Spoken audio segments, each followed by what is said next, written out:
happy to be back in Detroit. You know, all the best things were made in Detroit. Coney dogs, Fago, and Lizzo. I'm so proud to be from this city.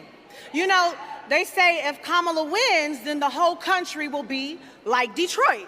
Okay? Proud like Detroit. Resilient like Detroit. We're talking about the same Detroit that innovated the auto industry and the music industry. So put some respect on Detroit's name, okay? I'm proud to say that I voted early, and I voted for Kamala Harris. They say voting is not a love letter, it's a chess move. You can't hear me? Oh, then we gotta run this back. Hello, hello, hello. Turn me up. Turn up the music. Turn down the light. I got a feeling. Can y'all hear me all right? Thank you so much. All right, I'm running it back from the top because y'all need to hear this. I'm so proud to be from this city. You know, they say if Kamala wins, then the whole country will be like Detroit. Okay?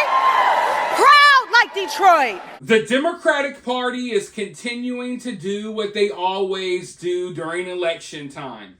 They trot out these famous people, actors, musicians, rappers, you name it, and they try to use them to encourage everyday average Americans to vote for the Democratic nominee.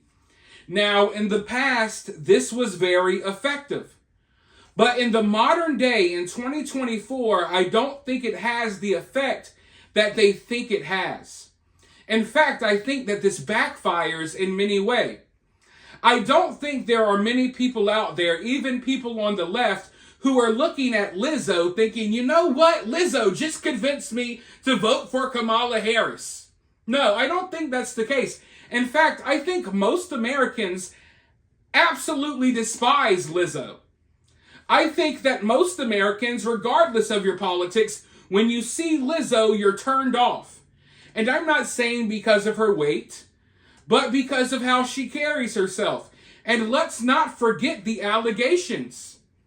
Have we forgotten that Lizzo is at the center of a controversy right now?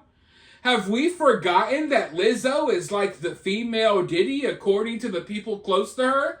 She's had all types of people who worked for her speaking out about what they had to deal with when it came to Lizzo.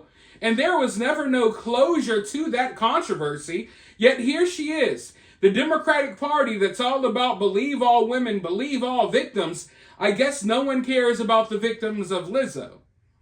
I guess they think that Lizzo has some sort of pull or sway in 2024. But you see, over the past few years, I think the American people have really started to resent famous people. The American people have really started to hate Hollywood. We have turned on Hollywood. We have replaced the mainstream media with random YouTubers like me. We're replacing actors and singers with regular people on social media that we rather watch or listen to. You know, most Americans don't put famous people on the pedestals that we once did. Now, there's still some, of course. There's still some people out there idol worshiping, but it's not working for the most part. But there's a lot of things that aren't really working for the Democratic Party right now. And they don't understand, why are they popular amongst men? Why are they slipping in the polls? And it's because the very same things that used to work for them are no longer working, because people have woken up. People are tired of the rhetoric. People are tired of, oh, you got to be a racist or a misogynist if you vote this way or that way. People are done with it. Overall, people are just freaking done. And then the Kamala Harris campaign has the nerve to question, why aren't more men voting for her? And they get angry when they get the answer. But, I mean, what are they thinking? Do you really think there's a single man on this planet that was undecided about how they were going to vote, and then they see Lizzo and they say, you know what? I got to vote for Kamala now? No. And then the Kamala Harris campaign at all of her rallies, they continue to trot out people like this person right here. Hey, how are y'all doing? All right. My name is Maxine Kirkpatrick. I am a born and bred Michigander, a fellow on the Michigan One campaign, and president of Students for Harris Walls at Wayne State University. Do you think any men can identify with that? Hell, do you think any women can identify with that? No. No one can identify with these them theys other than a very, very small, minuscule portion of mentally ill people. Okay? You have a very small portion of the mentally ill people in America, and those are the ones that can identify with whatever the hell was just on stage. But when they're not doing this, when they're not being cringy in this way, they're cringy in other ways. Because, you see, the Democratic Party realizes what they're working with here. They realize that this is literally an election between common sense and freaking idiots.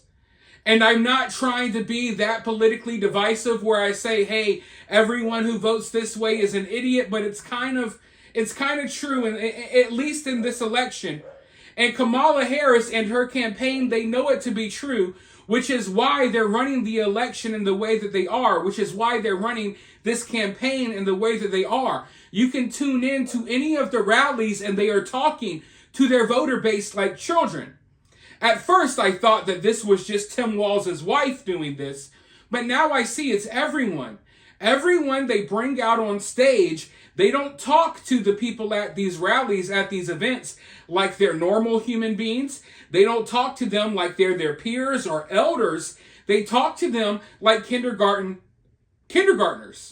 And maybe even that's too much. They talk to them like daycare kids.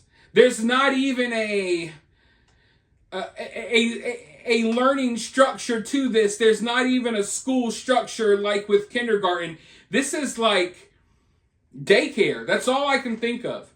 But in case you don't understand what I'm saying here, let's go ahead and roll this clip, and I'm sure after watching this, you will know exactly what I'm talking about. You know it. I'm going to sing it. Bum, bum, ba-da-dum. Hey, that's really good. Okay, let's try something different. That's 3 syllables, right? I've got another word with 3 syllables. It's Ka-ma-la. You want to try it? All right, let's go. Bum, bum, ba-da-dum. Kamala, yes! So here we are, a couple of weeks out from the election, and this is what the Kamala Harris campaign has to offer us.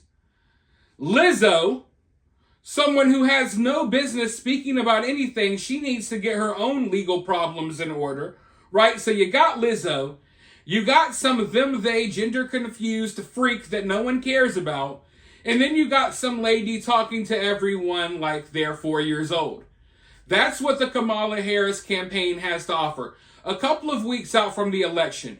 No promises about how they can do this or do that to make the country better.